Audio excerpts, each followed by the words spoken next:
Welcome to the Pindown, your Detroit Pistons podcast. I'm Wes Davenport from Motor City Hoops and Detroit Bad Boys.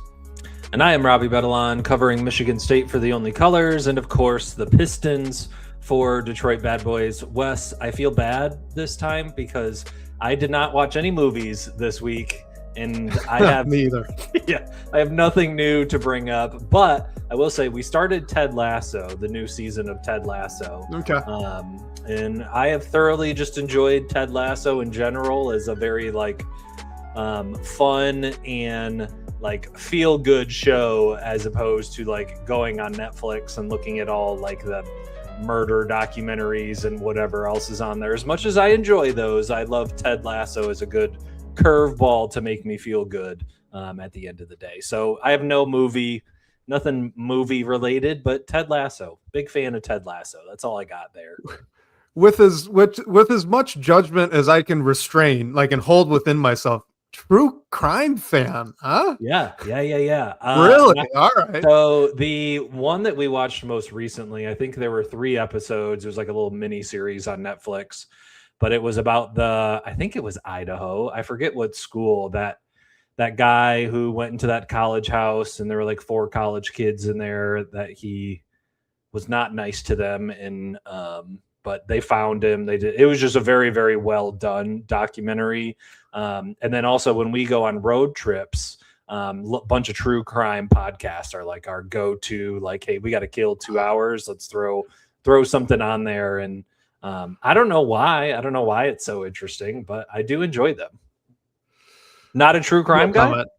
No comment. I'm leaving it. I'll leave it. But speaking of crime, the only thing I finished up this past week was I'm a huge Batman fan. All right. Okay. So there's the basic there.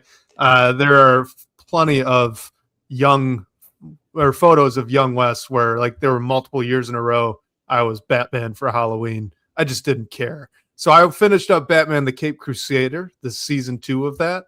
Okay. And I don't know. Have you watched Batman the Animated Series? Some of the old stuff? Way back in the day, I used to. Now it's only movies. I would put Dark Knight as probably one of my favorite movies ever. I may be making this up.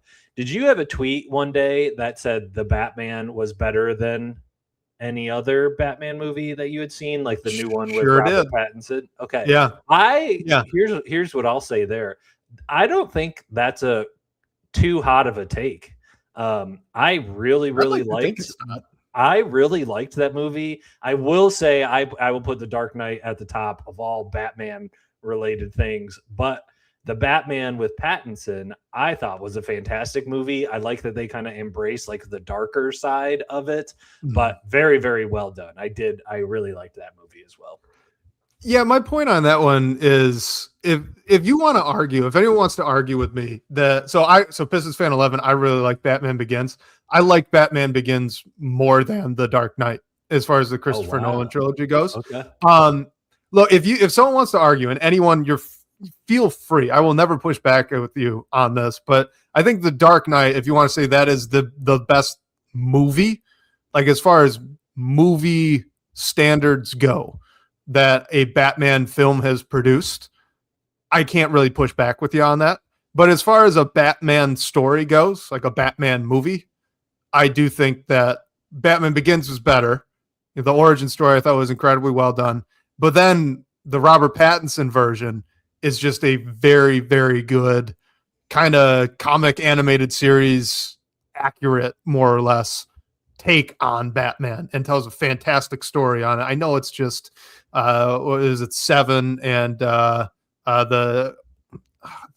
gosh, you're the true crime fan. What's the one that's unsolved out from California that everyone loves? Zodiac Killer. I know it's just a 7 and Zodiac rip, right? I get that. But when it comes together in that way, with Pattinson being a great actor, it ends up being a fantastic Batman specific story. And so I love it for that. And I think maybe I like The Dark Knight so much because that version of the Joker, I think I would put in my top 3 of most favorite villains ever. Yeah. He's just everybody has their James Bond or everybody has their Spider-Man or whatever. my Joker is that Joker from The Dark Knight. And at that point, maybe it's really more of a Joker movie than it is a Batman movie. But I agree with you that the Batman itself is like a great Batman overall movie. And I like the Penguin. Just the Penguin as who he is in that movie. I really enjoy. And I should know the actor's name. I think he's like Irish or Scottish or something, but he like had to put all the big, makeup and like Colin face Farrell. stuff out. Yes, Colin Farrell. For the Penguin. Yeah. Good call. But so you're not into the animated side as much. No, if I had to do something animated that's also superhero related, it would be the Spider-Verse movies with Miles Morales. Oh, those are great. The Spider-Verse and all those. Really, really liked those movies. But I feel like I haven't gotten into like superhero shows. Like I know there's a ton with Marvel. There's Loki. There's Punisher. There's Daredevil. Invincible? Haven't seen that one. Oh, so on my show side, on the show side, I might need to get into some more specifics to get deeper into the superhero world. But really, it's been just mostly movies, nothing show related. Well, to put a bow on this before we get to kind of a wacky off the wall question that we wanted to start with from the DBB comments here, but if you liked all the Bruce Timm Batman stuff. So that'd be Batman, the animated series. That would be the Justice League and then Justice League Unlimited. If you like those three things, it's very similar. I don't think it's as good, but it's probably the best that we've gotten since then. There's a little bit of like it doesn't have a heart to it and they want you to think that it does already. I kind of chalk that up to it's just being so early. They've really only done like 20 something episodes. And if you think back to BTAS, like that was one season, right? Like one season was 30 episodes back at the time. So they just haven't gotten to the volume yet. But I think the voice actor's doing a fantastic job. And I think I would love to hear more of his take on Batman. He's starting to, season one was just, he's trying to be Conroy. No one could ever be Kevin Conroy. That's the man, right? That's everyone's Batman. He was, if you've ever played the Batman Arkham games, Robbie, that's the voice. That's okay. Yeah, so, growing up, I did not realize as a kid that Batman with Adam West was corny. It's hilarious. Actually. That's what I used to watch. Back when I was a kid. It's hilarious. The shark that bites his leg in the helicopter, and he's got shark repellent. Yeah, he came prepared with shark repellent. He's ready to go. That is definitely what I used to watch. Those were funny. I'll check out the animated stuff though. I'll keep you posted if I get into that. Highly recommended. Same bat time, same bat channel. Yes, absolutely.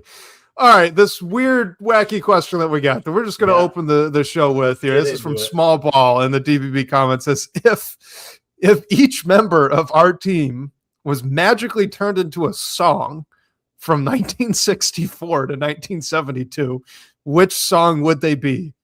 And we had to, if you guys are watching live here on YouTube, we actually, part of why we started this show late was to try and find song titles and artists from this time period, because I don't think they could have picked a more random period here. Very specific. It's an 8-year stretch. Yeah, it's just bizarre. But Robbie, what do you got? Yeah, if this question said, hey, just name any song from 1964 until 1972, I still would have been in the same boat struggling. So yes, had to take a look at Google beforehand. Small Ball, I apologize. I cannot get one to each member of our team, but I will give one summing up the team as a whole, and that will be I'm a Believer by the Monkees. Came out in 1966. Is not just a song in the Shrek movies like I know it. Wes and I couldn't believe beforehand that it came out in 1966. That cover was awesome, by the way. Smash Mouth did fantastic because they also covered the Hallelujah. That was good. Or no, it wasn't Hallelujah that they did. They did that was All Star that they also had on that album. That was fantastic too. I've got both of those. Big Smash Mouth guy. Is that what we're learning? No, just literally those two songs. Yeah. That's it. No, but they're fantastic. That will be my song from 1964 until 1972 because I'm a believer. I'm a believer in this team. I'm a believer in what they did this offseason. It seems like we are going into this summer or going into this season, surrounding Cade, Asar, and Duran with as much shooting that they've had in their careers. It seems like Asar and Duran are going to have more playmaking or on ball responsibilities. And I'm a believer in seeing it through. And maybe I will take that back once we reach February and we have to make a move at the trade deadline. But for now, I'm a believer. All right, Pistons fan 11, Super Bad by James Brown for the team. I like that. That's a good one. I tried, look, small ball, I tried my best here. I could only think of really two. For Cade Cunningham, if we know some of the earlier Beatles stuff, how about Help? Classic Beatles song, Help, I Need Somebody Help, not just anyway, right? Get him as number two. Just to be clear, I don't fully believe that, but I figured that'd be a good one here for that. And then how about for Ibuka Okori? So Frankie Valli, 4 seasons, what a night. Right. I know it. So I know it references, I believe it's late December back in 63. So if that's December, you got to figure that they're writing it later. So I think it falls into the time frame. I don't know. But yeah, that's all I got. That's all I got, Robbie. Hey, it was more than I had. So some of these I might have to go to YouTube and Frankie Valli's get a refresher. 4 seasons. That's good. If you ever, I don't know, are you much of a Broadway fan? I can't say I'm a huge one, but I've seen a few. Oh, what was the fact that I can't even think? Presidents, King George. Hamilton? Yes, thank you. Loved Hamilton when it came out on Disney Plus. Really, really liked it. Listened to the soundtrack like crazy when it came out. Have not gotten into anything Broadway since that came out, but thoroughly enjoyed Hamilton. Well, I'd just say Jersey Boys is probably worth a go. That's okay. It's good music. Usually they do a good job. Fun little story. We both actually had some thought experiments that we wanted to go through here before we get into some more of the questions we have pre-submitted. And of course, guys, if you are watching live, open floor, right? Ask whatever questions, like always, that you have. We'll pull those up. We'll kind of talk through those as we have them. But where do you want to go first? We both kind of prepped one of these, so I'll just throw it to you. You can introduce it, whichever one's calling your name. Let's start with if the front office may possibly want to pay Asar more than Duran. And then you came back when I sent that your way and you said, will they have to? And I think that's a fantastic question as well. The reason that I guess this kind of came to my mind was maybe like a week or two ago, Vinny Goodwill, Detroit native. I think he's working for ESPN now. I think he maybe was on the Hoop Collective with Brian Windhorst, or maybe he was doing a TV segment. I forget exactly where it came from, but he basically said, his impression is that some people in the Pistons front office may view Asar, I don't know what the right word is, like view him more highly than maybe they view Duran, or maybe they view him as more important than they view Duran. And so I guess the way that I look at it is like, I think they have an MVP offensive player in Cade Cunningham. They have a defensive MVP, a defensive player of the year in Asar Thompson. So on one side of the ball, you have your captain. On the other side of the ball, you have your captain on that side as well. And so it just made me wonder, because we are assuming that Asar is going to be extended after Duran gets paid. And is this, is part of the reason why this is taking so long is they are trying to get Duran at a number that is reasonable enough, but also low enough to where they feel comfortable maybe paying Asar a little bit more than they're paying Duran. And so here kind of has been my theory that I'm throwing around in my head. I think Asar is getting all 5 years. I think there's no question about it. I think they want to get him on the books as soon as possible, especially if he's expected to take on a bigger offensive role this year. Like, get him on the books for the next technically 6 years, because he's still in his rookie year next year.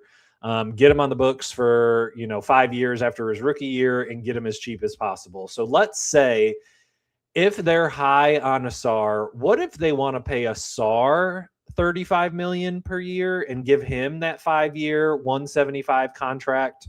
It's higher than I would have expected that. Like I think that's more than what Asar is going to get. But also, if they're trying to like help out JD, let's say they go the 3 years route and they give him a player option. So if he wants, he can get back into free agency, after 2 years or whatever. But let's say they give JD 3 for $100. So they're paying JD 33 per year. They're paying Asar 35 per year, where they're still very, very similar, right? They're still very, very close. But I guess all of this is coming from like, if Asar is viewed as the second most important player to some people, do they also need to reflect that from a payroll standpoint? This has kind of just been a conversation that I have been having in my head. And I guess I'm curious kind of what your thoughts are on all that. Yeah. So, to me, I kind of confused me when this kind of broke from Vinny Goodwill, not because I think that's a wrong position to have. I think you could easily make the argument that the best perimeter defender in the NBA is the second most important player on a defense first team. Like, yeah, right. I get that. But for Pistons fan 11, I think they still pay market value. That's kind of my sticking point. Like, the Pistons don't control the price that these guys are going to cost. They have some influence over it. They can come to both of these guys and say, hey, I'm only willing to give you this much. But at the end of the day, if like Jalen Duren could have gone out and found more, that would have put the Pistons in a bind, right? They probably would have just had to match that deal because they do want to bring him back. It just would have been at a price they were not necessarily at upfront willing to pay, but push come to shove, they would have had to, right? Same thing's going to ultimately be true with Asar Thompson. Like, you're not deciding the salary you're not deciding Asar Thompson's contract relative to the amount you're paying the other players on the team in terms of, well, I think he's technically better than this other guy, so he needs to earn more. It's more of I need to decide the contract he's going to get relative to what the 30 or the 29 other teams, right, are going to be willing to pay him. Because I just need to beat those teams, or I need to offer something else that's enticing to Asar Thompson or Jalen Duren, right? So for like, I know this is the middle of the offseason. There's nothing else going on. So I get it, right? Like, it's fun to have the comparative conversation. Like, oh, is Asar more important than Jalen Duren? And he might be. He might not be. It's a fun argument to have. But as far as the Pistons front office is concerned, Asar Thompson's going to cost a certain amount if you look across the league for the type of player he is. As long as nothing changes, right? If he comes up and next season averages like 25 points per game, obviously this changes things, right? But yeah, barring something unforeseen, then he won MVP in a season. I mean, at that point, he'd be if that happens, like, he's the most important player on this team. Yes, yeah, exactly. Yes. So like, barring something completely unforeseen, it's the question of, all right, a defense first wing that's a super athlete, what's that worth league wide? A offense first big who's got good chemistry with your point guard, what's that worth league wide, right? That's really the determinant here on the salary. So if Jalen Duren thinks he's worth more than that, good for Jalen Duren. He's discovering he's not, right? He's not finding what he wants out there. Eventually he's going to have to come back to the Pistons and kind of wrestle with that, right? Asar Thompson's going to be the same way. Even now, if they're doing this early negotiation, like, that agent, you bet, is putting out feelers to other teams saying, hey, if we got the next summer, what would you offer? Like, yeah, that's how this all kind of works. So like, I don't care what. It's fun. It's fun to talk about. I just don't think that it's relevant necessarily to the negotiation. So to me, I fall back on that second half of this question, right? The will they have to. That's why that was my instinct. Right, you asked me over text. We should talk about does the front office want to pay Asar more than Duren? My response is I just doubt they have to, because if you look at defense first players around the league, they don't get contracts that even approach $40 million in salary right now. They get 30, slightly above 30. Yeah, so that's probably where he's going to end up, unless he doesn't sign an extension and they go to restricted free agency and suddenly he averages almost 20 a night. Well, then okay, now it's different. Hunter Patterson at The Athletic did an article with John Hollinger, and John briefly brought that up. Do you think there's any world that Asar goes into next season without an extension? Like, do you think they want to take it to restricted free agency? I guess that would mean that they heard something, right? His agent heard something like, hey, we'll offer you whatever amount that maybe. So Bobby Marks, I think, put Asar at 5 for 160, which is 32 per year. Yeah, I think that's slight raise over Jalen Suggs is essentially what that contract is. Yes, because 5 for 150 was Suggs, right? So I could see it getting up to 170 personally. And I wouldn't like if it was a matter of, hey, I need 170 or I'm going to go to restricted free agency. I'm like, just take this, please sign right now. Yeah. Yeah. So I guess I'm just like, from Asar's standpoint, I guess from his team standpoint, you would have to hear from some other team, I guess, that like, hey, we will beat that 170 some way, somehow, but then you can't offer 5 years. I don't know. I think they get everything done this summer, and hopefully Asar's is, shortly after we hear Duran's, but I don't know. I can't see a world in which Asar does not have an extension before media day in a month, in a couple days or whatever it is. Well, it sounds like the Pistons want that, right? So I think that's the odds-on favorite outcome to occur. The only thing I can think of is, does Asar or his agent or the both of them think that with some more expanded offensive workload, if he can get his points per game average up to like 17 or 18, and then now he's an all-star. Yeah, and a max. Does that? I mean, like if you want to take that bet on yourself, I could see that. But at the same time, it is at the end of the day the same conversation that we've been having with you're Jalen turning Duren, down right? 170. Yeah, you're turning down 170, and then if you get hurt, it's gone. Getting it back, and now you lost the bet. So I'd still think that he probably goes ahead and gets the extension. But yeah, I like this from Pistons Fan 11. Who gets more for bragging rights between Amen and Asar Thompson? That could be interesting. I'd be curious to follow that one. I would. It's going to be I'd pay Amen more, but I don't know if Houston can. Can they? I don't know. Oh, that's true too. At least Detroit, we know, they're has good books. Yeah, I don't know what the books looks like over on that side, but I would say Amen has a better offensive game, can handle the ball better. He does. So I'd think he'd get, but yeah, still to this day, it's only Wemby in that draft class who has been extended so far, I believe. I'm not sure if anybody else. I believe so. I can't think of anybody else without pulling it up. So don't take our word as gospel here. But I think I'm with you. Yeah. Never take our word as gospel. Oh no, Lord no. Let's try. Let's move to the other one. So non-star players, Robbie. All right, this is the question. Which non-star players, so not Cade, not Asar Thompson, not Jalen Duren, do you think could have the biggest impact on this Pistons season's success if they hit their potential? And then, of course, the follow-up is, how likely is that to actually happen? So when I first see potential, I think of young guy who's like making a jump, like a Ron Holland in his third year, kind of making a jump to be more of the player that we thought he is. But I am going to phone a friend here. I'm going to phone a friend, my Pistons Fan 11 friend.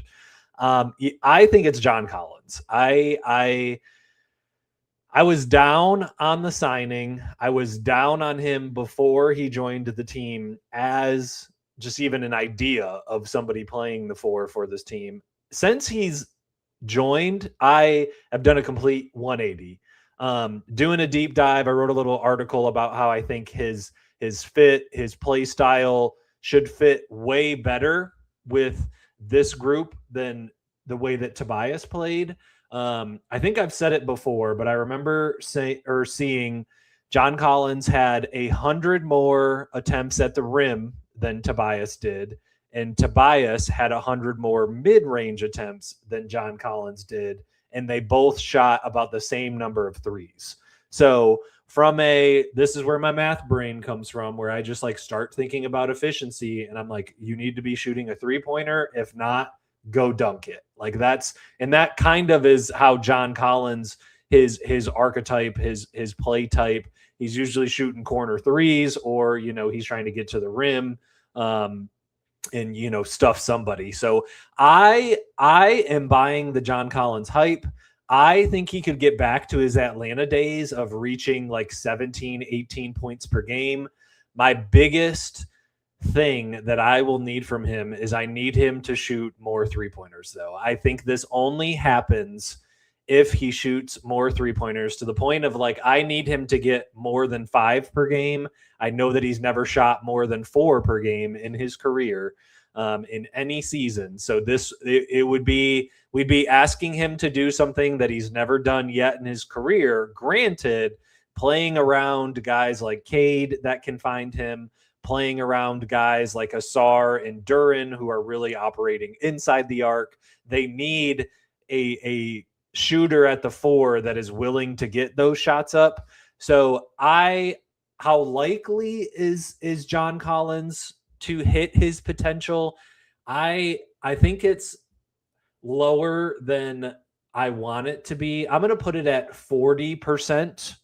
But if after the first 10 games, if he's shooting 5 threes per game, I'm going to put it at like 60 or 70%. I would just have to see him in kind of this new role of kind of being more of a 3-point shooter. And then I'm kind of intrigued by like, do we use him as a small ball stretch 5, where he could, throw some different looks offensively to something that we've really never seen before in kind of this small ball stretch 5 look. So yeah, my vote here would be Collins. I'll put 40% that's likely to happen. So I think it's less likely than not, but still. There's something I've been thinking about with John Collins a little bit, and I'm curious now since you brought him up. What would be your response to it? But so John Collins is more of a screen setting big. Okay, so like I'm really interested in the small ball 5 stuff too. I think that could be a lot of fun offensively with him, and he's got enough vertical pop to block some shots even in that sort of lineup. Right. So I'm curious. I hope that they do it. But offensively, one of the reasons I was not as excited about the signing was because really I was looking for the Tobias Harris replacement, right? Someone who could fill more or less the same role, so there would be less change schematically in what was happening on the offensive side of the court. And John Collins just doesn't do that. He's a pick and roll, pick and pop big. As I've kind of thought, so this is why I wanted Rui Hachimura, long story short. But as I've thought about it a little more, what would you think of some big to big screens with John Collins being the screen setter and Jalen Duren handling the ball at, let's just call it like true top of the key, right? So right at the top of what would be the high school 3-point line. What would you think about seeing some of that? I'm so in for any like quote unquote different kind of ball screens. Like I'm excited about Isaiah Joe, Duncan Robinson doing guard to guard screens for Cade, for Asar, for whoever. I am intrigued about that, especially if Collins pops or, and JD kind of can get That's a lane. Exactly where my head went. Yeah, oh my God. He can dribble. Yeah, keep going. Sorry. Yeah. I need, if the defense then ends up switching and Duren is then on a smaller power forward who then he can overpower and get to and the Collins rim. Popped, which gets the big out of the way. Yeah. And then you can play some high-low even with Asar Thompson too if he cuts. Yep. Without rim protection. See, you went right to where my head was at too. Yeah. And if the 5 wants to stay with Duren, then, if he's trying to protect the rim from Duren getting, then you have Collins back there at the top of the key for an open 3. I'm all for it. I think my pushback when it comes to Harris is if they are going to get some type of extra shot creation somewhere, I don't want it to come from like a 35-year-old post up Tobias Harris shot, I guess is my only, and again, this is where my math brain is coming from. No, it's more than fair. Yeah. It's not a very efficient shot. Like Tobias Harris has We saw that in the been, playoffs, right? Yeah, he went but cold he's there been halfway through the Cavs series, and it yes. showed. Prior to that, he played the best ball of his career, right? With like 7 straight 20-point games, however many in a row it was. But like he was a like knockdown mid-range assassin during those 20-point days. And if he had to play at the top of his career in order for our offense to look somewhat normal as we're running it through Tobias as a second option, like my argument would be, hey, can we give it to Asar and maybe he can shoot one of those little like floating to the right mid-range shots that he likes? Is Duran maybe developing a little post hook or a little floater that we could give him that option of like, basically, I would rather give those possessions of, oh no, 8 seconds left in the shot clock. Let's throw it to Tobias and hope that he can do something. I'd rather give it to Cade, Asar, Duran, and see what they can do in this new look of a team rather than rely on, a Tobias Harris post up. But I do think it's going to be the biggest difference, I think, from last year to this year is not having that extra shot creation that Tobias did bring. So that's a good transition too, because the first thing that jumps to my mind with this hypothetical, right? Which role player basically could have the biggest impact if they really, really knock it out of the park with how they play this season? And I'll admit, I think that this is the least likely that I could have possibly thought of. Okay, so I'm just going to throw that out there right now. I do not have like 5% chance. Okay, I really think that this is not going to happen. But if you're asking me if one guy could hit 100% of what he could be this upcoming year, I do kind of think it might be Ibuka Okori.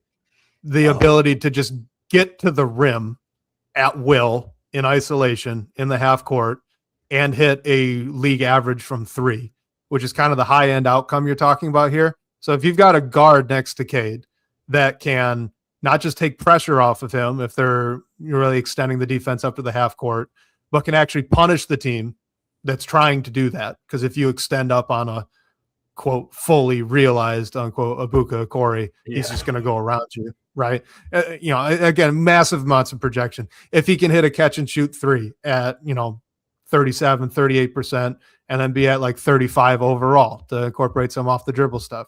If the finishing around the rim goes up and the free throw attempts translate, and he's a big steal generator, which we know that this team schematically likes. They like chaos causers on defense. Yep. Like if he does all of these things, which again, to be clear, he won't.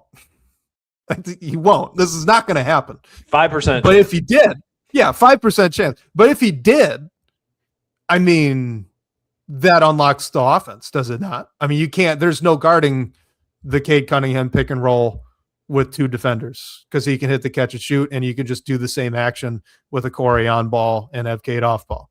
Like there's no, it unlocks everything. There's no trapping Cade because of a Corey's coming to get it, and there's 2 on Cade, and then you're playing 4 on 3 with a Corey already being ball. A good playmaker. Yeah. Because he can make a simple read too. One thing that I want to double down with what you just said is his field goal attempts. Not field goal, free throw. During the summer league, there was I felt like so many times where I felt like he got into the lane, he got somebody in the air or something and just didn't get the call that I felt like he would get in an NBA setting, like a real NBA game setting. So one thing that I'm very excited about with Okori at the next level is his ability to get to the line with his ability to get to the rim, but also just to be somebody who can draw fouls and provide some relief at that point for Cade. This is me probably getting too technical with positions again, but at that point, Okori's playing the 1, Cade's playing the 2, Asar's playing the 3. Like you kind of have that's your core guys in this world that Okori is hitting his ceiling. Yep. Is that not the 3 main guy? I mean, Duran as well, but those are your main guys moving forward then at that point, right? Yeah, I mean, like again, this is. I just want to be totally clear. I do not intend to gas up Ibuka Corey before he even plays an NBA game. Like again, this is like so unlikely to happen for a rookie picked at what was he at 19, right? Like I mean, come on, Yeah, no, this isn't going to happen. Yep. 17, sorry, 17. It's like no, this is not. I'm not. I would never bank on this happening. But if we could wave a magic wand and say the exact guy that you saw at Stanford shows up. Oop, I almost knocked my mic at scale, right, in the NBA, and then also can hit an off-ball catch and shoot three at a respectable rate. Like, all right, that you at that point, you pretty much have Luka and Kyrie. Like it doesn't matter who's point guard, it doesn't matter who's shoot guard. You just have two guards that can go break down the defense, get wherever they want, whenever they want, make plays for themselves and others. And you're just going to have them play off each other as high IQ guys and really thrive off of it. Like it'd work in the same way. It'd be nice. So, new question for you, as you're somebody that's higher on Danis than I am. Are you at the same time? Choice. That's what I thought you were going to go with. Based on how you were saying it. At that point, how does your 5% version of Ibuka Corey differ from what Danis Jenkins can also do? Is it his ability? Is it like a Corey's more of his like playmaking, getting to the rim, kind of like more point guardiness that a Corey can do that maybe Danis is more of like a combo guy? Is that kind of what you're just comparing? I wouldn't say it's point personally. I wouldn't say it's point guardiness. I'd probably say it's more like on balliness, if that makes sense. Like Danis Jenkins, when he gets to the rim, and he's really aggressive at doing it, but when he gets to the rim, a lot of times it's off a pick and roll or off the catch. Right? He is a great rip and go guy. He's not a great rip and go finisher, but he's a very good rip and go player in that he can immediately take that advantage, gets all the way to the front of the rim, and tries to make a play from there. One of the things he really needs to work on is improving that finishing there. But again, you're kind of seeing this through line. Trajan Langdon likes these kinds of players that get to the paint, right? And Danis does that. The difference is Danis, like, you just don't want to ISO him. You don't want him to be the guy that you can just get the ball to and say, go make something happen immediately. I think he's good out of the pick and roll. I'd say if Danis hitting a ceiling would be, he's also probably a starter here. You'd want to tone down the scoring load expectation, as I kind of think where that would come. B-Ball Paul's a good one. I love B-Ball Paul, but I'm nervous. I'll just be totally honest. Yeah, with him as the backup. Well, I think it's because we're so used to like Stu. I feel like so many Pistons fans wanted Stu to be a backup center and felt like that was his ideal role. And we finally got him in that for a few years. And, wasn't always healthy, but surely brought rim protection. We do not really have much rim protection nowadays, but to a point that you brought up earlier, I think we are getting away from being like a rim protecting team, and we're doubling down or tripling down on being like chaos causers. Similar to what you just said with the Corey, like can get his hands on the ball, is good at getting into passing lanes. So this is where B-Ball Paul differs from Stu in that Reed gets in the passing lanes. He has active hands, not much of a rim protector. He'll shine here and there, but it's like so many of these guys, a Corey, Ron, Asar, Javante, B-Ball Paul, these guys that can come in and kind of throw some energy coming off the second unit. What I'm really excited about them on a team that does not have great spacing, a way to like help get around that is to force a ton of turnovers, get out and run, get out and transition, and get your buckets that way. And so I at least enjoy that Trajan is like still, there's kind of still an identity with this defense, and that they're still going to get all up in you. They're still going to try to force turnovers. They're a great team in transition. Frankly, I think they're only better now with, throw Isaiah Joe in there as a transition shooter, throw John Collins in there as like another lob threat, a better finisher than Tobias. Like I'm I'm at least excited about the fact that they're kind of doubling down on what this team has already done well, which is force turnovers, get out and run, play strong defense. But I get it from like you can't rely on Stu as the final guy, at the rim now. We really don't have that anymore. So I get missing that, but I'm also excited at the same time to kind of see what these other guys can do with more opportunities. Yeah, and I think I've said before, like my nerves with Paul Reed are I think I've said it this way on this podcast. I can't remember for sure, but if a pitcher has a great changeup pitch, that's a game changer. It's awesome, but you don't want him to throw it every time. Yeah, right? Unless you throw it and 40% like Paul of the Reed, time or something. Yeah. Right. Yeah. Like Paul Reed last year was an awesome changeup. If Stu went down, if Durant went down, if they just need a little extra energy, you could send in Paul Reed and it just kind of changed the flow of the game because the other team's not game planning for Paul Reed. Right. I'm worried, though, that now they're going to have to throw the changeup all the time. And then the fact that he's not a great rebounder, he's undersized, underweight, that's going to kind of come through. But to your point, this team schematically is defensively, I don't want to call them gamblers because it's not like, if you watch LaMelo Ball play defense, that's gambling. Okay, that's what he does to get steals. The Pistons don't do that. But when it comes to jumping passing lanes, when it comes to blocking shots, it seems to me that the position of the coaching staff is go for it, right? Like this is not a charge-taking team. They were near the bottom of the league in charges last year. The reason that they were so high in fouls given was because they go for every block that is within reason, right? Like they're not gambling on everything. They're not being dumb. But if Cade Cunningham thinks he's got a shot to line a guy up and block it, the coaching staff says, go do it, right? So I think that, the chaos causing, it extends to the shot blocking too, which to your point, really that defensive identity, I do think it still should track through, which should be fun, especially with someone as kind of helter-skelter as like a Paul Reed. Yeah, the one thing that I'm excited about offensively is I forget who said it, but I thought Stu wanted to shoot more threes, and then this was part of like the dilemma of why he thought, when that Cleveland Game 7 was over, he thought it was his last game in Detroit. I forget who said it, but somebody said that Stu wanted to shoot more threes, and maybe JB Bickerstaff wasn't about it or wanted him to be a pick and roll guy or whatever. I felt like Stu's best offensive weapon was his 3-point shot, and that was more so from the Monty days when he was playing the 4. And so I was always upset every time he rolled, especially when the top of the key would be wide open if he would have just popped. And the one thing I am excited about is offensively, B-Ball Paul to me is so much more fluid, so much more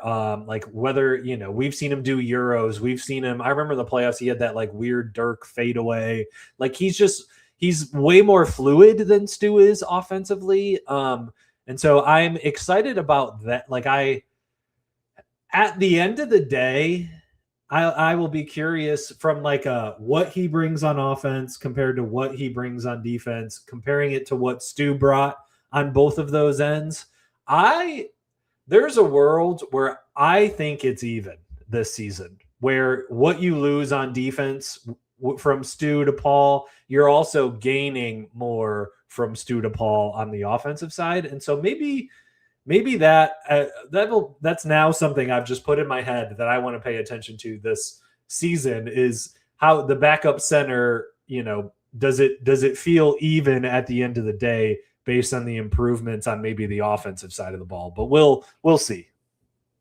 There are two hills that I'm willing to die on here, Robbie. The first is that on this Pistons roster, any of them, take any of these players, right? Any of the players on this roster, the entertainment level when they get hot, the tops of it for me are Paul Reed and Danis Jenkins. When Paul Reed gets going, that is must watch TV. Yeah, same thing with Danis. Danis's stuff. Yeah, when he was right after the All-Star break and he went off against the Knicks, it's like that's fun. It's fun basketball. So same with Paul Reed when he starts whipping out the Dirk fades and like the Euro dunk out of nowhere. It's like, man, just give Paul Reed the ball and let him go. It's so fun to watch. The other one, ISO Paul, B-ball Paul. My joke for the longest time was that part of why I loved Paul Reed his first year in Detroit was that when he played real minutes, that was Paul Reed. Like he came in, he did the dirty work, he rebounded, he played hard, he hustled, he went everywhere. But when Paul Reed checked into a game in a blowout, that was B-ball Paul. Like he got in there, he's putting up shots, and I just loved it. I loved the discipline of that, and that's really come through. It's been consistent for him.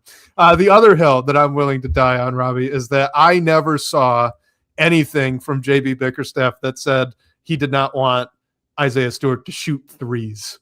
Maybe like if Isaiah Stewart went off and said, and I didn't see it, but if Isaiah Stewart went off and said after this trade that like that was a mandate from the coaching staff, then of course Stu's right and I know nothing. But what JB Bickerstaff did say publicly was he wants Stu to be a big man around the rim. And if you remember when Monty Williams was here, Stewart's shot blocking numbers and rebounding numbers really went down.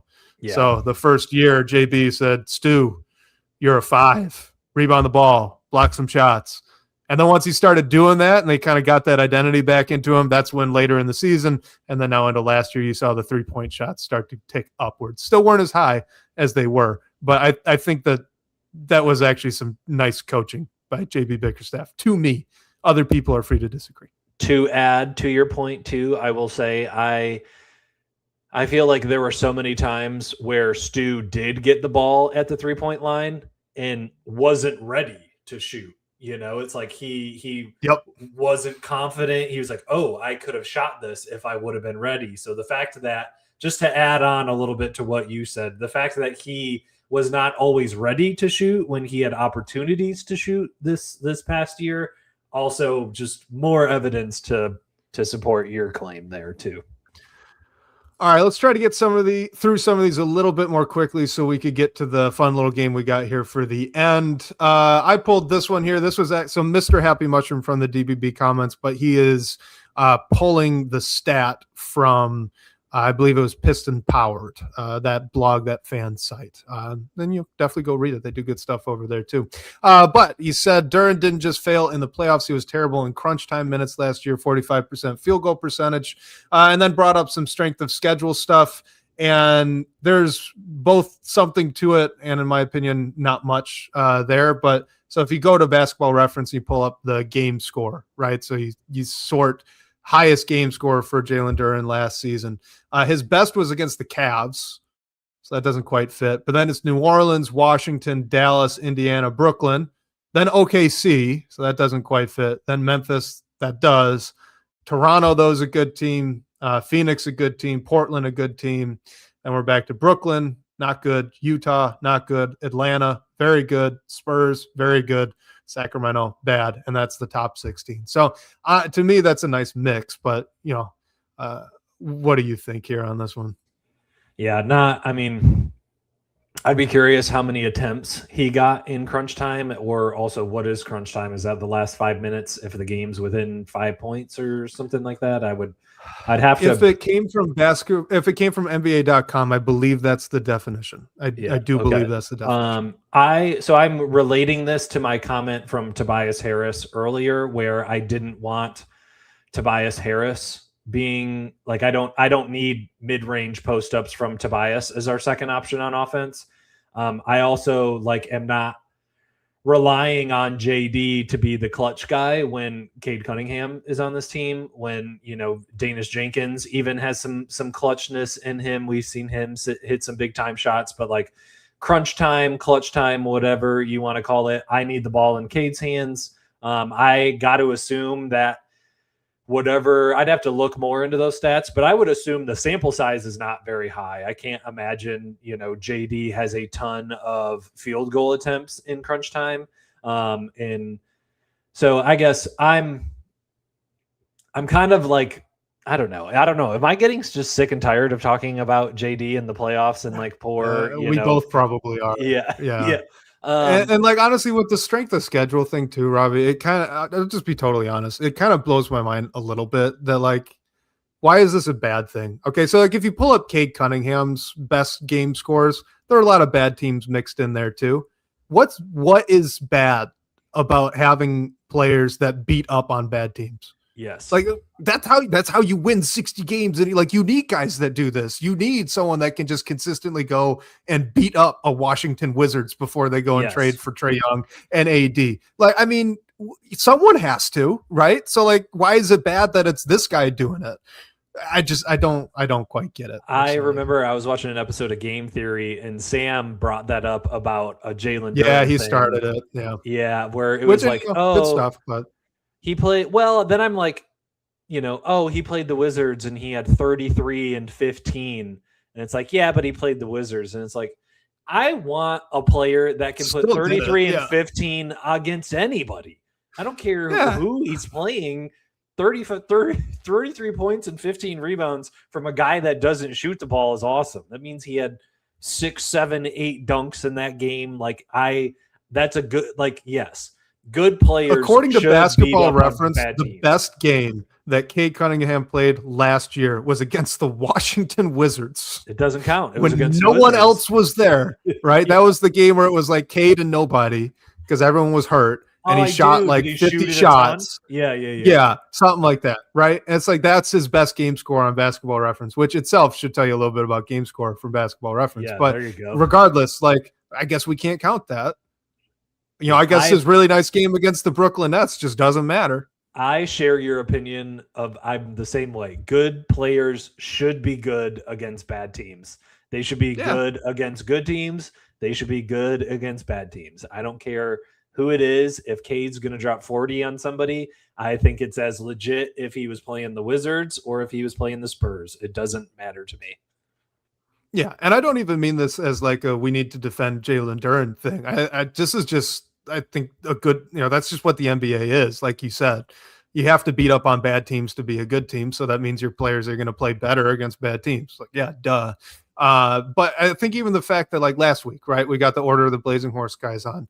And one of Harry's points was, hey, remember back to in the regular season when we played the Spurs and we all were kind of sitting there going like, is Jalen Duren the key to beating the Spurs? Yeah, just I think the Spurs were pretty good, right? So clearly he played all right against one good team, and I think if you go to Basketball Reference, you'll find plenty of others. To me, this is nothing. And I'd be saying the same thing if it was anyone else on the roster too. Yeah, but no, I'm. Let's get to this from Ramester in the DBB comments. How important is shooting to the Pistons half court offense, and are we sure secondary playmaking and bucket getting is a primary issue for the team?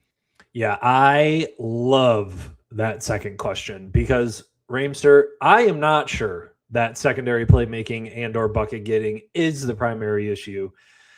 And again, I am going to keep driving the Asar Thompson hype train. I want Asar to handle the ball more. I forget who commented. I saw a comment of somebody, have you seen the runs with Cade, Asar, those guys going up against Boozer? Yes. Ali B. Thank you. Yes, I have seen all those. And do they make me excited every single time? To the point where I'm probably irrationally getting excited. Yes. How could they not? They do. Yeah.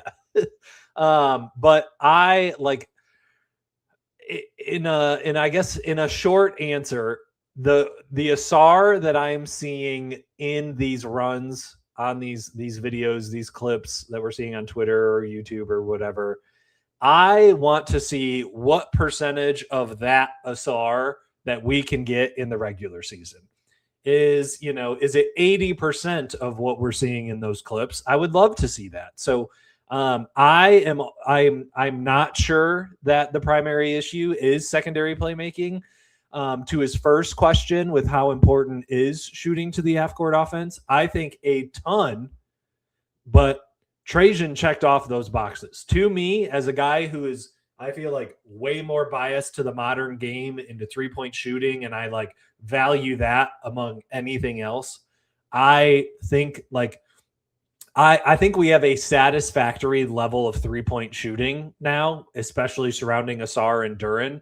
So I'm not sure that the primary issue was secondary playmaking. And to his point, to Ramster's point, I would argue that it was shooting that was the primary issue, only if that means the secondary playmaking can be taken on by Asar, can be taken on by Duran, and maybe this is cheating because he technically wasn't on the team last year, but also a Corey. How does a Corey look with some playmaking opportunities? And then, I mean, I'm trying to get the ball in Asar's hands as much as possible, in JD's hands as much as possible. Let these guys continue to grow their on-ball game with way more shooting around them. So, Ramster, I'm not convinced that secondary playmaking was the primary issue.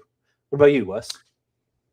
So I think the was versus is a good split, because if we're talking at the end of the playoffs, I'm with you. I'm thinking it was probably shooting. If you're talking about right now, like if the biggest hole on the roster right now, looking ahead, to the regular season upcoming, I'm pretty sure it's playmaking and bucket getting. I really am, because like you looked at like John Collins, good shooter. Cade Cunningham, we could say that, good shooter. Javonte Green, percentage-wise, especially from the corners, good shooter. Gary Harris is still there right now. We don't know if he will be in the future, but Kevin Huerter, even on his bad days, league average shooter, right? He's sitting at like 33 to 36 on the downside recently. That's still a pretty good shooter, and he's guarded like a guy who can shoot. Has the gravity. Yeah, has the gravity. Yeah, has the gravity. Yes. Exactly. Danis Jenkins shot it real well from three last year, especially off the catch. Isaiah Joe, great shooter. Arguably best shooter on the team. It's him or Duncan Robinson, right? You can make the argument, in my opinion, for either. Chaz Lanier probably won't play, but we saw it. Good shooter. Torian Prince, he's got a shot to play. Great shooter. Paul Reed, as far as the center goes, can space the floor. Halfway decent shooter. And now I'm getting to Duncan Robinson. Like they have shooting. They absolutely have shooting. The question is, do they have someone who can handle the ball? And by handle the ball, I mean make an advantage in a phone booth for themselves or someone else on the team right now. And I think you like to answer that question, Cade, for sure. Danis and a Corey, maybe. They're probably the safest bets.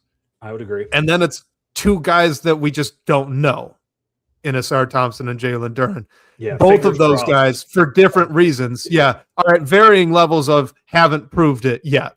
Like Asar's struggled in some ways, has shown some flashes in others. So Asar Thompson, if you're looking for the positives, to me, just watch him in transition, looks great. Right. So, hey, if you can translate that. For Jalen Duran, if you want some of the positives, look at his like mid-range stuff, right? When he'd get the ball there at the elbow or elbow extended around the key. Like that looked really good. So you want to say, hey, that'll translate, then great. You know, you got something to believe in. But both of those, it's tiny volume. It's just not there. They haven't really proven it. So to me, if you say, hey, Wes, point to someone on this roster that there's 7 seconds on the shot clock, the defense is trapping every screen, and you need to go get a bucket. Last year was Tobias Harris. This year, God, I hope it's Jalen Duran. I was going to say, right now, I think it's JD, and he tries to muscle his way to the rim, and we hope for the best. That's the only answer I have, because do I want to hand it to the rookie 17th overall pick? No. Do I want to hand it to Danis Jenkins, who struggled around the rim and also at mid-range pull-up jumpers? No. Right? Like, these are things he could do better, but I haven't seen it yet. So many of those names, so many of those guys that you named, I feel like are play finishers, right? Like a catch and shoot guy or catch a lob and dunk it guy. And so they're, perhaps I was answering this question from like the beginning of the offseason and not the end of the offseason. But I also think that's a question we can revisit, in February of like, okay, is this still an issue? It is still an issue. All right. Time to consolidate and let's go get a guy finally next to Cade. I like this from Michael Dompier. Says maybe Danis is the third of these players that like you just hand the ball to, which is rough. And then he says, and I like Danis. And that's pretty much where I'm at. Like, I think there's a world where Danis starts. I'm a big fan of Danis Jenkins' game. I think he's a good player and he can do a lot of nice things on the floor. But if you're saying, like, are you really confident in that situation? If you got to give him the ball and something's good's going to, it's like, no, I'm not. I think he can improve and do it, but he has to improve to do it, and we haven't seen it. Yep. So, yeah, it's a mess. Right. But they're still super talented. So with the last 10 minutes here, you got it. Let's do it. Are you ready? Also, chat, you're more than welcome to chime in on this little game that we are going to play. But since we are in the dog days of summer, I proposed this idea to Wes. I was like, hey, Wes, what if you and I drafted our own versions of our own Pistons team, all-time version? Wes, you and I will draft. We made a list on the side over here that you guys can't see, but we will draft our versions of what we think would be the best versions of an all-time Pistons team. So we are going to make a starting five. Chat, if you want to chime in and help us out as we pick our starting five, feel free. But any Pistons player ever, Michael Dompierre, if you want Cade to play small forward, you can do that. This is your team. You're allowed to do whatever you want. Put him at the 5. Who cares? Put him at the 5. If you want to pick somebody that maybe was only here for a year or two but made a difference, feel free. If you want to pick someone that's a Pistons legend, feel free. I think we can define why we wanted to pick those players, and we can justify it every time we pick somebody. But Wes, I think you should start with the number 1 pick of our Jeremy Grant. No, I'm kidding. At point guard? Yeah.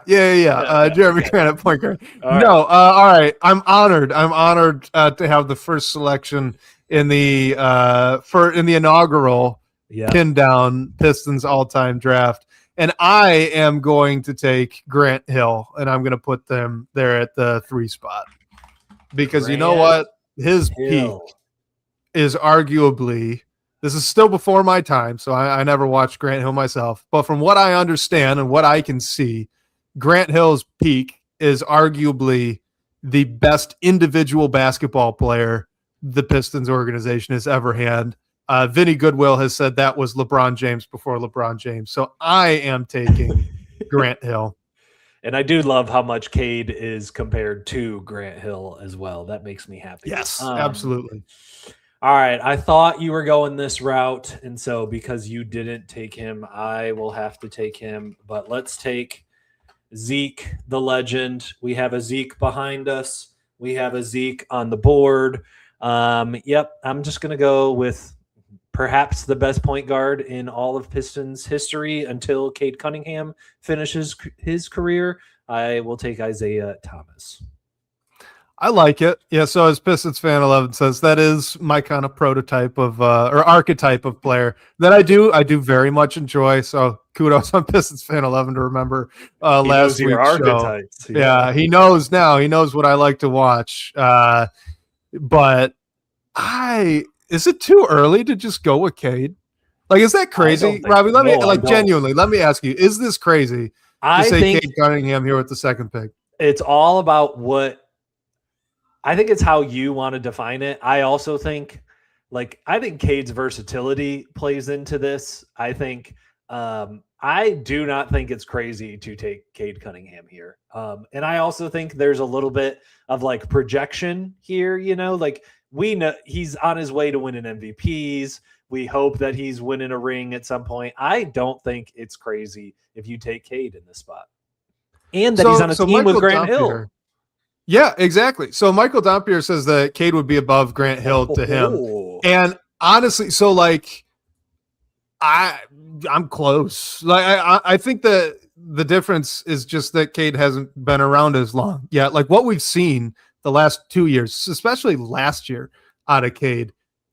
I mean, I know I'm young and we're both pretty young, but that is far and away the best individual basketball player I've seen in a Pistons uniform in my lifetime. So that goes back to the going to work team. If he keeps that up, if he's a Piston into his mid to late 30s, maybe even a lifelong Piston, you win a championship somewhere in there, like he's going to have, to me, an argument of like potentially best player to put on the jersey. Yeah. So screw it. Give me Cade Cunningham at point guard. And I'm just going to have two like 6'8" guys, right? That are just, they can dribble, they can get their own shot, they can pass and play make. Either of them could be the point guard.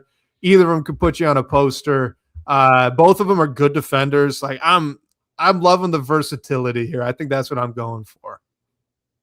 All right, with my second pick of the 2026 inaugural Pindown Pistons draft, whatever it is that we're calling it. All right, I got to pair them together. I can't not pair them together. They played together. The GM, they're going to play. Yeah, we're not going to talk about anything that he did after. Hey, he brought a championship to Detroit. Come on. He deserves his flowers. We don't need to. I'm going to draft the New Orleans. What is his title over there? I don't know what it is. We're runner-up show. That's all I've got. Runner-up show. We're going to keep Isaiah and Joe together. I am going to take Joe D with my second pick. Are you worried at all about the size here? 100%. And then I think there's a separate question that I've got too that I want to ask because both of us have done something interesting to me. But go, yeah. Are you worried about the size? Yeah, immediately I'm like, who's guarding Cade at this point? I mean, I put Joe on him, but then I don't. They're both small. Yeah, let's compare 5v5 afterwards, and we'll see who we think would win a game. All right. So the other thing that I'm looking, thinking about this right now. So we've made 4 picks. We got Grant Hill, Isaiah Thomas, Cade Cunningham, Joe Dumars. No bigs. Not yet. Is that just us being too modern? Is that what's going on? Because like historically, Pistons like Bob Lanier, wasn't Dave DeBusschere big? Like I think got some big names in their history. Bob McAdoo, I think. No, maybe not. I don't know. They've got a lot of bigs. I think if I had to pick, if I would have guessed out of our first 4 picks, 3 people that would have gone, it would have been Isaiah, Joe, and Cade. Not Isaiah Joe. Isaiah Joe next on the list. Yeah. You haven't realized what's going to happen this upcoming season. Isaiah Joe will cement himself in this conversation. Yeah. All right. Well, I don't know. Should I end? I got to be strategic here because I want to beat you when it comes to the 5v5. Yeah, we can play some matchup game. Who's matching up with who? You know what? Ben Wallace. I want Big Ben. Gonna pick. That's who I was gonna pick. Oh, let's go. I thought so. I thought you were gonna go there. I wanted to beat you to it. So all right. I got Big Ben. Oh, so now I'm locking down. Look at the defensive versatility here, Robbie. Come on. Cade Cunningham, Grant Hill, Ben Wallace. I know they're all the same height, but gosh darn it, that's some promising defense. Everybody's 6'8". Oh no. All right. Do I save center now? The chat wants you to get Dennis Rodman here for defense. We've seen a couple of those. Which, I mean, there's an argument. There is. The worm, right? I mean, the trick with this too, sometimes I think with these all-time drafts is like, we're trying to maximize the player when they were in the Pistons jersey. Because otherwise, we're taking Allen Iverson and Tracy McGrady and we're excited about it, right? But like they weren't great in a Pistons uniform. So like Rodman was really good, but wasn't he better for the Bulls? Am I making that up? No, I think that's fair. But the chat is starting to convince me right now, especially because if we're dealing with a little 5v5, I need some matchup help. I need some defensive versatility. I'm just ending up with the late 80s team at this point. Let's take. Hey, they won 2 back-to-back, so there's no problem with that. This is a good strategy at that point, right? Yeah, all right, we're going to follow chat. We're going to take Dennis Rodman. Also, seeing Ben Wallace on one side, Dennis Rodman on the other, that's really, really fun. I'm going to do something fun here, Robbie.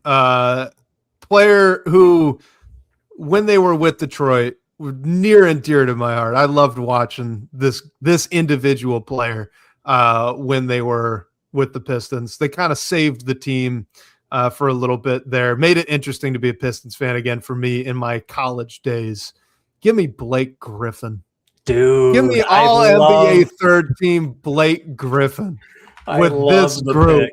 I love Give me that. Because you know what he gives up on defense, I think Ben Wallace especially, but even Grant Hill's got some versatility to go up a spot if we need to. Like if I got to put Grant Hill on Dennis Rodman, that's fine. But I think I can just run away from Dennis Rodman and put Blake Griffin on him there. So I don't have to worry about it. But now I've got 3 guys that can dribble past you to the rim and create their own shot. All of these guys were all NBA teamers, right? I mean, I love Blake Griffin's fit here. I'd be a little worried though about like, can he really be the third option here? But also he was even a good lob threat that year. So I'm in. I like Blake Griffin. Yeah, that whatever year that he had his career year here, I think like I will still to this day go back and watch Blake Griffin highlights of that season. That was the best Blake Griffin in his entire career. It was the best season he had. In any of the Clippers stuff too. That was peak Blake Griffin. A shame that it ended that way. All right, I'm going to pick this player next. One, because of the matchup, it's just an amazing pairing for who he will have to guard on your team. And with Dennis Rodman's inability to shoot on the offensive side, I'm going to need a big that can shoot. And he was the missing piece that the 04 team needed. And he became that's not where I thought you were going. The heart and soul of the going to work team. And I am going to put Rasheed Wallace as my big to guard Ben Wallace and to be our stretch 5, even though maybe he played the 4 a little bit more. You know what? We can play. We do. We have the need for Sheed on this team. And I needed a big next to Rodman that could space the floor. So I love that big man pairing.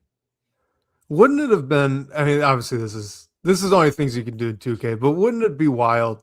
Isaiah Thomas, Rasheed Wallace, pick and rolls. Yes. I almost went Liam Beer. Bill was an early pick and pop guy too himself. He had a little bit of a 3-point shot, but Rasheed Wallace maximizes that. Yeah, I looked beforehand because I was like, okay, Bill shot it a little bit. Like, how many times did he shoot? And it was like 1 3 per game, which I think is just hilarious. But that's what play was like back then. But yeah, him considered as a stretch big, Bill, after shooting like 1 to 2 per game, I thought was hilarious. It was early. Yeah, She's also had the mid post ISO. He's just money on that. He could be in my. There's 8 seconds left in the shot clock. Get it to Sheed in the post and let's let him hit his fadeaway. No, I mean I got 3 of those guys, but that's what it is. Yeah, it is what it is. So. Whatever. All right. I'm happy that I was able to leave this for the end after you picked your 2 guards because I figured that would take this player off of your books. But if I'm picking a all-time Pistons starting 5, I have to put in my favorite Piston of all time, the Piston that made me a Pistons fan. No, not Rip Hamilton. Not Rip Hamilton. With the mask. I did wear a mask though when I played, guys. That is true. When I played basketball in college, I did wear a mask. But it's not Rip Hamilton because the guy that made me a Pistons fan, the player that I always wanted to be growing up, was Chauncey Billups. Okay, and that's why I can't do it. I can't put any team together here without that guy, Mr. Big Shot. Talking about, last 8 seconds, need a bucket. I don't care about this lineup. I'm going to Chauncey. That me personally, I'm the coach. Get him the ball. I don't give it to Mr. Big Shot. That's the play. Exactly. Yeah. But another point guard, right? Dribble, pass, shoot, and a very, very good defender for his position. I'd take him over Rip Hamilton for that, and that's kind of where it was going. I thought a little bit about like a Dave Bing maybe, but I just ultimately give me Chauncey. I can't do it. He's the man. All right, to round up our gambling issues notwithstanding. Yeah. This was before he started all that. All right, Pistons fan 11 is already on to me. He's already guessed where I'm going here, but this is a nope. Other way, Pistons fan, other way. am thinking about this pick strictly from a matchup standpoint to guard your 5. And if I need a small forward, who none other, I think this was his nickname when he blocked Reggie Miller, the long arm of the law, Mr. Tayshaun Prince, the Prince of the Palace himself. Yep. George Blah, great nickname there for him. Yep. I need versatile defenders to guard the size of your team. Nobody else more versatile than Mr. Tayshaun Prince. So for our audio listeners, Wes has finished with Cade Cunningham, Chauncey Billups, Grant Hill, Blake Griffin, and Ben Wallace, while my team is it's not as good as Isaiah Thomas, Joe Dumars, Tayshaun Prince, Dennis Rodman, and Rasheed. See, that's where you're wrong. So it's here's what we need to do. Chat, guys in the comments, leave us a comment on Spotify and YouTube. Chat, you can leave your comments DBB. here. Yeah, DBB in the story on when DBB. we post it. We want to know what you guys think in a 5v5 game. Who brings home the trophy between my team and Wes's team? We will let you guys argue about that in the comment section. Robbie, I don't want to break your heart, but Michael Dompier brought up something here that made my heart skip a beat a little bit. I didn't even think about a shot. Tayshaun's the right pick, Michael Dompier says, but I'd pay to watch Asar Thompson and Dennis Rodman play defense, and oh boy, would I pay to watch. I agree, but then I got 2 non-shooters in Dennis and Asar, and that's true too. I wouldn't have been able to do it. Pistons fan says 8 rings over 2 rings. It's a good point. If you want to count it by rings, feel free. I'm happy. It's a great point. It really is, because I mean that you got Isaiah Thomas and Joe Dumars. That is the Pistons backcourt, right? I mean, if you're talking all time for each position, I know what we said about Cade Cunningham, but he's got to do a career to get into that, right? And right for now, it's Thomas and Dumars. That is the Pistons backcourt. Yeah. So, happy to have that pair. Got to give you credit on that. Yeah. All right. I don't know. I think I win. I think I win. I think you guys let us know. Well, you're supposed to, and I'm supposed to. But you guys let us know. We're going to look forward to reading through that.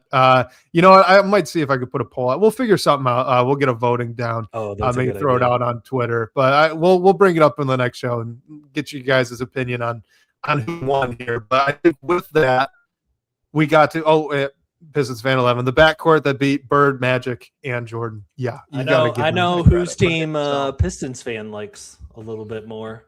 Huh. And you can't argue too much with them. I mean, these are all-time players. They're almost all Hall of Famers. Both teams are great. Yeah. But Robbie, I think we got to call it there. It's the off season. We've gone somehow almost another hour and 20 minutes. I'm proud of us. We keep giving you guys some good length episodes here to help get you through the lazy month of August. So I hope you guys enjoyed it. And with that, I think that we got to close it out. Yeah, chat, before you head out, be sure to like and subscribe. If you guys are watching this a little bit later, be sure to like, subscribe, and comment whoever you think. We want to hear. We want to hear whose team you guys think is better. But we did not get any voicemails this week. If you want to leave a voicemail, call 313-355-2717. A big thank you to Sean Corp, our managing editor over at Detroit Bad Boys, for supporting the show. Shout out to you guys for contributing with our game and with your great questions tonight. We will catch you next week, whether on your commute or live with us on YouTube. We cannot wait to talk more Detroit basketball with you.